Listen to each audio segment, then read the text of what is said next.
and welcome to Pillar 2, Grind First and Humble Yourself. Now I've got an interesting story for you because when I started out my business, I actually had this idea, believe it or not, that I was going to be Mr. Portfolio Handyman, the handyman to the rich. I wasn't going to bother with anything less than $1,000 a day. I was going to harness all of my fine woodworking skills, and I was going to make sure that I was just the most impressive portfolio-worthy handyman that you've ever seen, only doing the fanciest work on the fanciest houses. So let's talk about my last fancy client. My last fancy client had a house valued at over $10 million. They made it clear that money was no object. They wanted the best work in the world done, and I was confident that I was going to be their guy. I spent a full day right off the bat just going through their entire house. They were just buying this house. They hadn't moved in yet. Spent a full day going through the house with them, and they wanted 3 projects done. They wanted this really amazing accent wall in the kitchen that they wanted made out of really beautiful, colorful hardwoods, and they wanted it to cover up an AC vent in such a way that the air still came into the room just fine, but you couldn't see the vent. Then they also wanted a whole bunch of custom cabinetry done in a mud room, and they wanted a bunch of cabinetry done, not custom this time, in the laundry room. So custom cabinetry in the mud room, non-custom cabinetry in the laundry room, but still high-end cabinetry, and this beautiful wall. Spent a whole day going over everything with them. I had them thoroughly impressed. They were super excited for what I was going to come up with, and I told them, let me go do some research. I'll come back to you in about a week with a proposal. And I must have spent another, probably 4 days running around all kinds of unique hardwood stores, looking at zebra wood from Africa, just all these amazing hardwoods from all over the world. I spent a bunch of time on the internet looking up all sorts of gas spring pistons to make this big, beautiful cabinet face that was going to come up and down from the ceiling. I mean, I put 4 days in making this estimate, and it was my baby, and I was so proud of it. And then I went back for another half day to give them the estimate, to sort of show them what my dream was, to show them all of my drawings. Again, super excited. They told me I'd hear back from them in a day or two, and I did. And in a day or two, what they did was they reached out and asked me to cut my price in half because they found a guy that was willing to do everything I said I was going to do to the specifications I was going to do it to for half the price. Now, luckily, I was smart enough. I said, no, I'm not going to do it. I put too much time into this, and I was too stuck on, I'm only going to be the fancy portfolio-worthy handyman. So I said no, and luckily, I had put off a lot of work. I had scheduled a lot of work to come later while I was getting this proposal ready. So my schedule was full. And what ended up happening, thank God, what ended up happening was a property manager reached out to me. I didn't even know it was a property manager at first, but she said, hey, I've got this bathroom door. The screws are just spinning and spinning. The hinge is coming off the frame, and the screws just, when you try to tighten them down, they just keep spinning. And in my mind, I thought, man, this is going to be an easy one. I know exactly what to do here. Going to shove a piece of wood up in that hole where the screw goes, put the screw back in, it expands the wood out like a compression anchor, and boom, problem solved. This is a 5 or 10 minute job.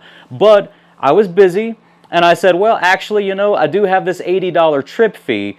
And I thought, honestly, she was just going to say never mind, which was fine with me because I was busy. And I figured, if I get the job, I'm going to get 80 bucks. If I don't get the job, I don't actually need the job. But she didn't bat an eye. She just said yes immediately. But then she asked me, she was like, is it okay that I'm a property manager? And I thought, well, I don't know why that would matter. Why does it matter? I asked her, and she said, well, most handymen don't like to work with property managers because you have to front the money for the materials. You also have to front your labor, and then we're net 30, which means we may not pay you for 30 days. And I was like, well, I'm getting 80 bucks out of it, so if I can charge twice as much money for a 5 or 10 minute job, then if I charge twice as much money and have to wait a little longer to get it, that's fine. I still charged twice as much money, and it only cost me a few minutes of my time.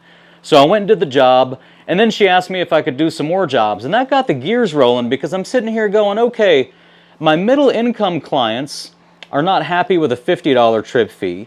My rich clients want me to cut my price in half. I pour way too much energy into them to just get a no at the end of all of that, so that wasn't working out great.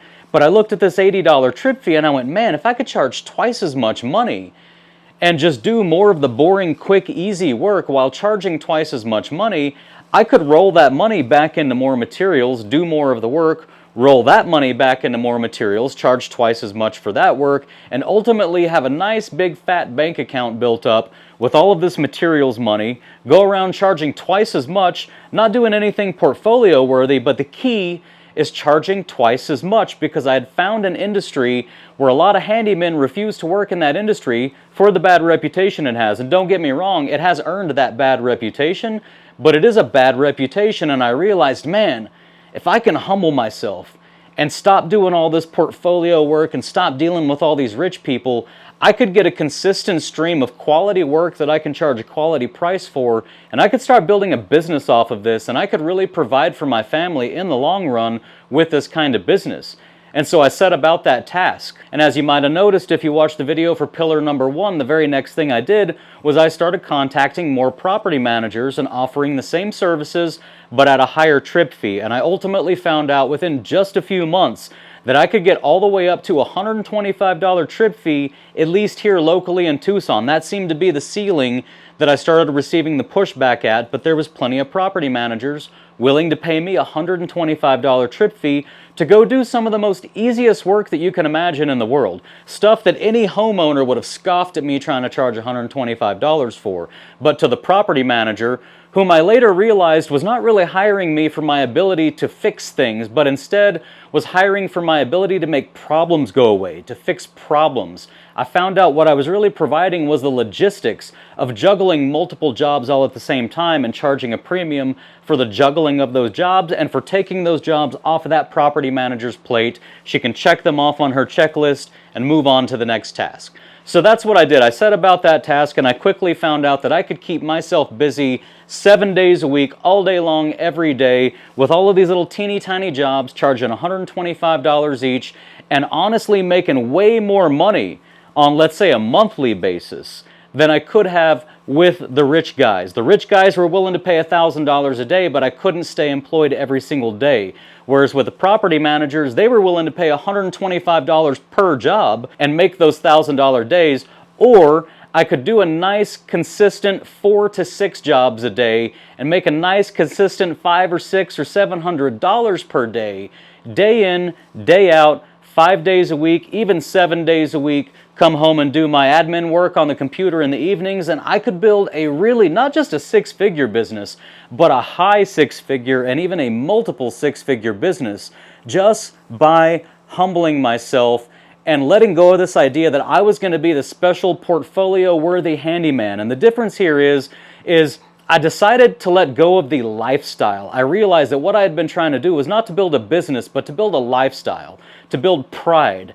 And now what I realize is it's not the lifestyle and the pride that I want. And it's honestly, it's not the lifestyle and the pride that my family deserves. What my family deserves is security.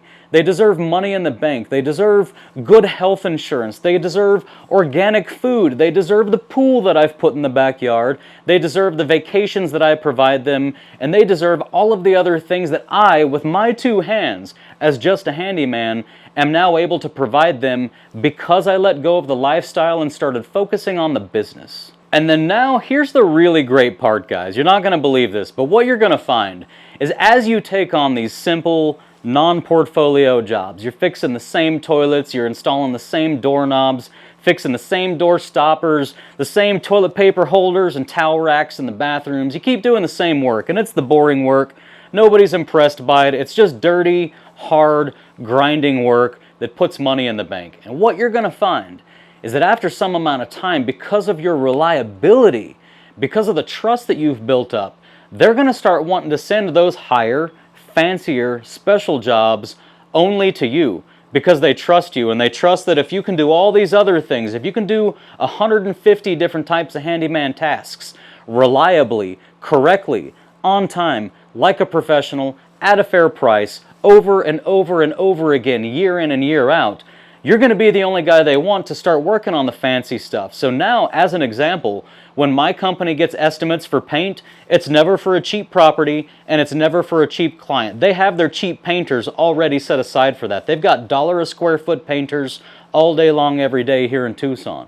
But every now and then I get a request for an estimate for paint, and that's always going to be on those nicer houses up in the foothills, oftentimes owned by the people who own the rental properties, except this time it's not their rental, it's their personal house, and they only want me painting it. And I can go put in that estimate for, let's not say an absurd price, but a very, very premium price, a price that I'm happy more than happy to go spend 5 days in a row doing for $4,000 or $5,000. And the reason that I get those jobs is because I built the reputation. And that's what you're able to do when you let go of your pride and you let go of that lifestyle and you let go of this idea that I'm the special handyman who's only going to do what I want to do at the price I want to do it at. You let go of all of that, you build your reputation, and you eventually come all the way full circle. And don't get me wrong, I've decided not to go that route. I don't want to serve only those rich clients. I actually don't like them very much. They're not pleasant to work with. I've had some great experiences with some of them, but I've had enough bad ones to know that I just don't want to work with rich clients.